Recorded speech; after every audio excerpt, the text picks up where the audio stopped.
మన టెంపుల్ కి వెళ్ళినప్పుడు ఎంత టెన్షన్ లో ఉన్నా హుండీలో మాత్రం డబ్బులు వేస్తాం. ఎందుకు?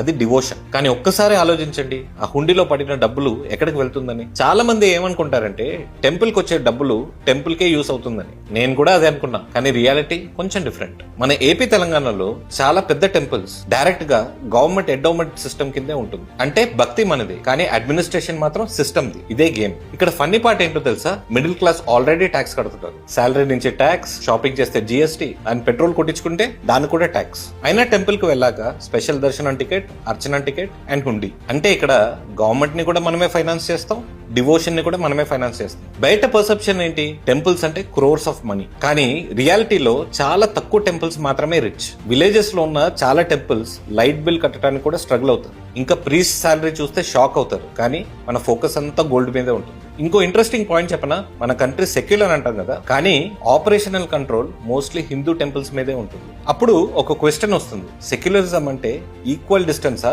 లేదా సెలెక్టివ్ కంట్రోలా? చూడండి, ఇది రిలీజియన్ గురించి కాదు, ఇది కంట్రోల్ గురించి. ఎందుకంటే డివోషన్ లో అకౌంటబిలిటీ ఉండదు, ట్రస్ట్ ఉంటుంది. మన పేరెంట్స్ హుండీలో డబ్బులు వేస్తారు దేవుడికని, కానీ సిస్టమ్స్ చూస్తే డివోషన్ ఇమోషనల్ గా కలెక్ట్ అవుతుంది, పవర్ మాత్రం అడ్మినిస్ట్రేటివ్ గా సర్క్యులేట్ అవుతుంది. మీరేమంటారు? కామెంట్ చేయండి.